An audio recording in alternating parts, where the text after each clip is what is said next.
नमस्कार MBC TV स्वतंत्र कार्यक्रम निर्वाचन सत्र स्वागत करुच्ची। आज आम सहित अच्छा सालेपुर अंचल जड़े नोडवा नेता इंजीनियर आकिब खां भाई जहाँ आपंकर सालेपुर अंचल बुड़ी माटी आरंभ कर घर घर समस्ते जानते समस्त पाखे से अति परिचित बंधु। तो आज आम आरंभ करूँ सहित आज विशेष कार्यक्रम जे निर्वाचन बैतरणी पारी होगापी सी कौन रणकौशल आपणई कि भाव राजनीतिक ये बैतरणी पारी हे कौन से मुद्दा रखिंट लोक मान पाखे कौन सी निर्वाचन इश्ताहार को जाहिर करेंगे। सर्वप्रथम स्वागत करी भाई एमबीसी टीवी को आपंकर आमर एमबीसी टीवी स्वतंत्र कार्यक्रम निर्वाचन सतर को आपको स्वागत पुणी थे। तो राजनीति करने पूर्व विगत दिन में आपण पक्ष गोटे सरनेम लगी इंजीनियर आकिब खां।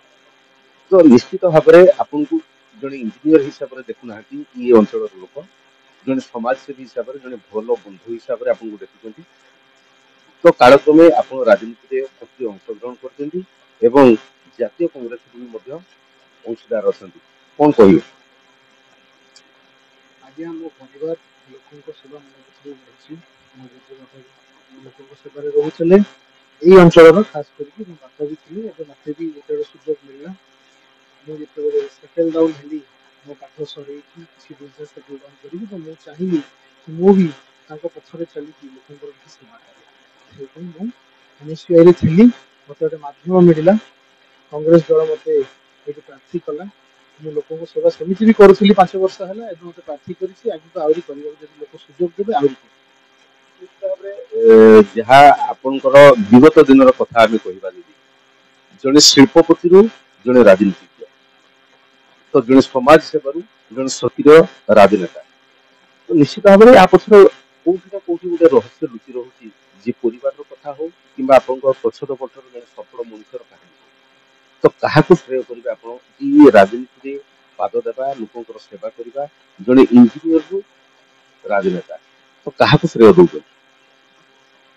आज्ञा ठीक भाव देखिए मत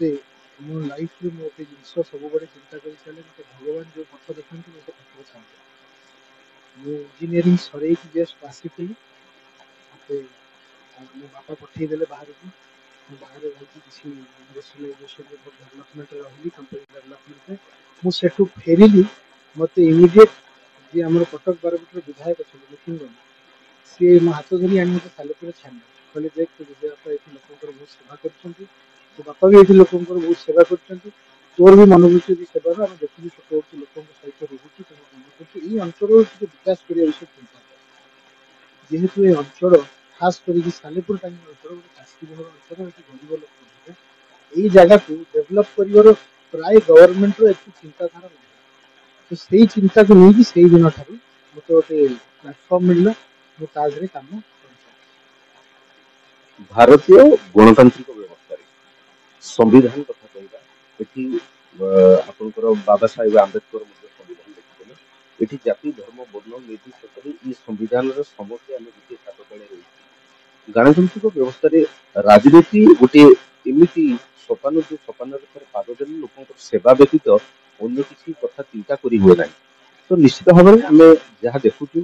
जे आप कौन कर लोक मान जहाँकि आज आप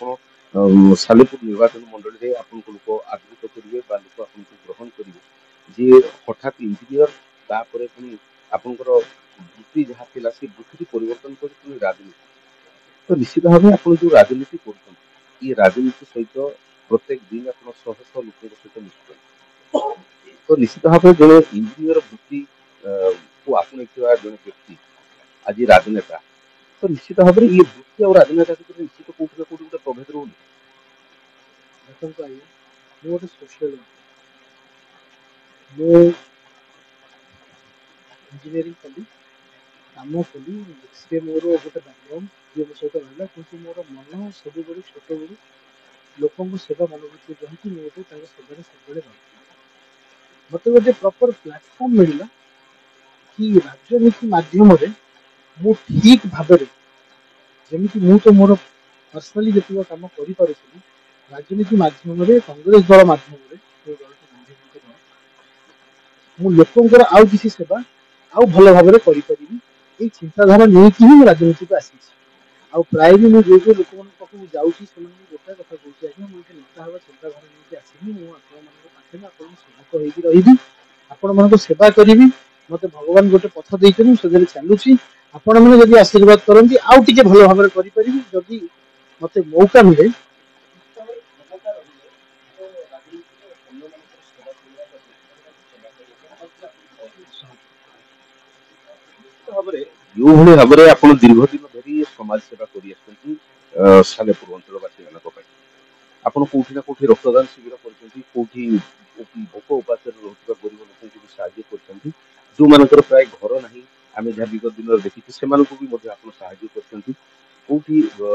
ଥାନା କୋର୍ଟ କଚେରୀ ପାଖରୁ ଆରମ୍ଭ କରି ବିଭିନ୍ନ କ୍ଷେତ୍ରରେ ଆପଣ ତାଙ୍କୁ ସାହାଯ୍ୟ କରିଛନ୍ତି। ଆଜି ଯେତେବେଳେ ରାଜନୀତିର ଗୋଟେ ଶୀର୍ଷ ସ୍ଥାନରେ ଆପଣ ପହଞ୍ଚନ୍ତି ଏବଂ ଜାତୀୟ କଂଗ୍ରେସ ଭଳି ଗୋଟେ ଦଳରେ ଆପଣ ନିଜକୁ ସାମିଲ କରିଛନ୍ତି, ତ ଆପଣ ନିଶ୍ଚିତ ଭାବରେ ଖୁସି ଥିବେ। ତ ଏଇ ଖୁସି ଆପଣ ଏଇ ଅଞ୍ଚଳବାସୀଙ୍କ ସହିତ କିଭଳି ଭାବରେ ସେୟାର କରିବା ପାଇଛନ୍ତି? ଏ ଅଞ୍ଚଳବାସୀ ମୁଁ ଆସିଲା ପରେ ସେମାନେ ମୋର କାର୍ଯ୍ୟକ୍ରମ ଦେଖିଲେ, ସେମାନେ ମୋ ସହିତ ମିଶିଲେ, ମୁଁ ପ୍ରତ୍ୟେକ ଗାଁ ବୁଲିଛି, ପ୍ରତ୍ୟେକ ପଞ୍ଚାୟତ ବୁଲିଛି, ପ୍ରତ୍ୟେକ ୱାର୍ଡ ବୁଲିଛି, ଲୋକମାନଙ୍କ ସହିତ ମିଶିଛି, ଯୋଉଠି ଯାହା ଯାହା ମୋ ଦ୍ୱାରା ହେଇପାରିଲା, ଗଭର୍ଣ୍ଣମେଣ୍ଟରେ ନଥାଇକି ବି ଆମେ ଅବସ୍ଥା ଆମର ଏତେ ଭଲ ନ ରହିକି ବି ଆମେ ବହୁତ ଲୋକଙ୍କ ଠାରୁ ଆରେଞ୍ଜମେଣ୍ଟ କରିକି ବହୁତ ଲୋକଙ୍କର ବହୁତ କାର୍ଯ୍ୟକ୍ରମ ସାଲେପୁର କରି ଲୋକମାନଙ୍କ ଭିତରେ ଗୋଟେ ଖୁସି ଏଇ ଜିନିଷର ଅଛି କି ଏଠି ସମସ୍ତେ ନେତା ଭାବେ ଚିନ୍ତାଧାରାରେ ଚାଲିଛନ୍ତି। ଆଜ୍ଞା ମୁଁ ଗୋଟେ ଇଞ୍ଜିନିୟର, ମୁଁ ଗୋଟେ ଶିକ୍ଷିତ ପିଲା, ମୁଁ ଗୋଟେ ଜିନିଷ ଜାଣିଛି କି ଆମ ଅଞ୍ଚଳ ଭିତରେ କଣ କଣ ପ୍ରୋବ୍ଲେମ, ଆମ ଅଞ୍ଚଳ ଭିତରେ ସବୁଠୁ ଆପଣ ଦେଖିବେ ମେଜର ଇସ୍ୟୁ ହଉଛି କି ପ୍ରପର ଏଜୁକେସନ।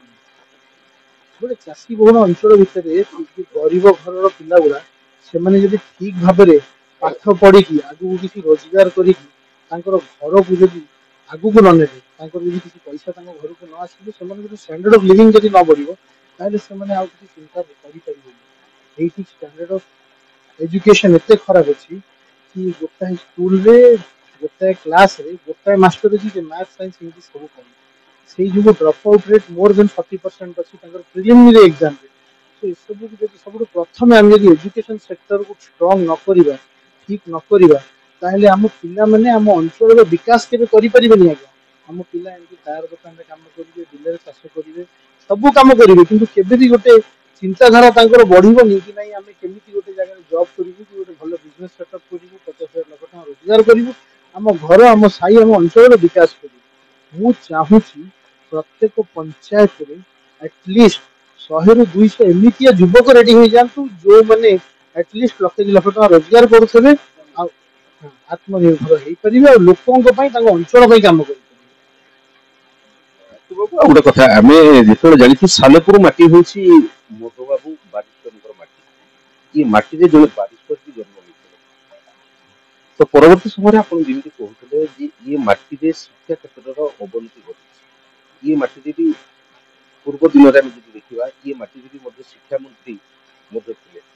ତ ନିଶ୍ଚିତ ଭାବରେ ଆପଣ କୋଉଠି ନା କୋଉଠି ଅନୁଭବ କରୁଛନ୍ତି ଇଏ ମାଟି ସାଲେପୁର ମାଟିରେ ଶିକ୍ଷା କ୍ଷେତ୍ରରେ ଅବନତି ଘଟିଛି, ଯାହାଫଳରେ କି ବିକାଶ ହେଇପାରୁନି। ନିଶ୍ଚିତ ଭାବରେ କୋଉଠି ନା କୋଉଠି ବିକାଶ ସହିତ ଶିକ୍ଷାର ଆବଶ୍ୟକତା ଅଛି। ତ ୟାକୁ ଆପଣ କିଭଳି ଭାବରେ ଦେଖୁଛନ୍ତି, ଯେହେତୁ ଇଏ ମାଟି ହଉଛି ମଧୁବାବୁ ବାରିଷ୍ଟରଙ୍କର ମାଟି? ଦେଖନ୍ତୁ ଆଜ୍ଞା, ଏଇଟା ମଧୁବାବୁ ବାରିଷ୍ଟରଙ୍କର ମାଟି, ତା ସହିତ ଏଇଟା କଂଗ୍ରେସର ଗଡ଼, ଆଉ ଏଇଟା ଗରିବ ଲୋକଙ୍କର ଅଞ୍ଚଳ। ଆପଣ ଯଦି ଦେଖିବେ ଏଇଟା ଚାଷୀ ବହୁଳ ଅଞ୍ଚଳ, ଚାଷୀ ମାନେ ପ୍ରାୟ ଓଡିଶା ଭିତରେ ଗରିବ ଅଛନ୍ତି। ତ ସେ ଚାଷୀ ବହୁଳ ଅଞ୍ଚଳକୁ ଆଜି ପର୍ଯ୍ୟନ୍ତ ଆପଣ ଦେଖନ୍ତୁ ଗୋଟେ କୋଲ୍ଡ ଷ୍ଟୋରେଜ ଏଠି ନିହାତି ଆବଶ୍ୟକ ଅଛି। ଯେତେକ ପରିବା ଆମର ଏଇଠି ଲୋକମାନେ ସବୁ ଚାଷ କରି ବାହାର କରୁଛନ୍ତି, କଲା ପରେ ତାଙ୍କୁ ଇମିଡିଏଟ କର୍ପୋରେଟ ଲୋକମାନେ 2 ଟଙ୍କା 5 ଟଙ୍କା ରେଟରେ ତାଙ୍କୁ କିଣି ନେଇଯାଉଛନ୍ତି। ସେ ଲୁହ ବୁହାଇକି ତାଙ୍କୁ ଦେଇ ଦଉଛନ୍ତି, ସେ ଜାଣିଛନ୍ତି ସବୁ ସରି ପଚିଯିବ ଆମେ ରଖିପାରିବୁନି, କିନ୍ତୁ ସେଇ ଜିନିଷକୁ 3-4 ମାସ ରଖିକି 70 ଟଙ୍କା କରିକି ବିକ୍ରି କରୁଛନ୍ତି ସେ କର୍ପୋରେଟ କମ୍ପାନୀ। ଏମିତିଆ ଏମିତିଆ ଜାଣିକି ସରକାର ଅବହେଳା କରୁଛନ୍ତି ଏଠି। ମୁଁ ନିଜେ, ମୋ ପାଖରେ ଗୋଟେ ଲୋକ ଆସିଥିଲେ 2 ଦିନ ତଳେ, ତାଙ୍କର ହାର୍ଟରେ ପେସ୍ ମେକର ଲାଗିଛି। ସେ କହିଲେ ଆଜ୍ଞା ମୋର ଭତ୍ତା ହେଇନି, ମତେ ଟିକେ ସାହାଯ୍ୟ କରନ୍ତୁ, ମୋର ଭତ୍ତା କରନ୍ତୁ। ମୁଁ କହିଲି ଆପଣଙ୍କ ଭତ୍ତା କାହିଁ ହେଇନି, ଆପଣଙ୍କ ବୟସ ମୋର ଦେନ୍ 70, କିଛି ତ ଆପଣଙ୍କୁ ମିଳିବା କଥା। ମାନେ ମୁଁ ଯାଇଥିଲି, ସେ ଆମ ସରପଞ୍ଚଙ୍କୁ ଫୋନ କରି ପଚାରିଲେ, ସରପଞ୍ଚ ମନା କରିଦେଲେ କି ନାଇଁ ନାଇଁ ସେ କଂଗ୍ରେସକୁ ଭୋଟ ଦଉଛନ୍ତି ତାଙ୍କ ଉପରେ ଦେଇଦେବେ। ଇଏ ଯୋଉ ସରକାରୀ ଦଳର ଲୋକମାନେ खास कर जो सरकारी कार्यालय जो बना है सब जगह लोक सेवा सेवा करने बना है रही चाकरी लोक सेवा कर सरकारी दल कर्मकर्ता गुड़ा बसिक रही कम कर गोटाए जिन सब जगह बुली कौन गोटे चिंताधारा नहीं अच्छी सालेपुर टांगी माटीर विकास से बीजेपी लोक हूँ बीजेडी लोक हूँ कांग्रेस लोक हूँ कि साधारण लोक हूँ समस्त काम हम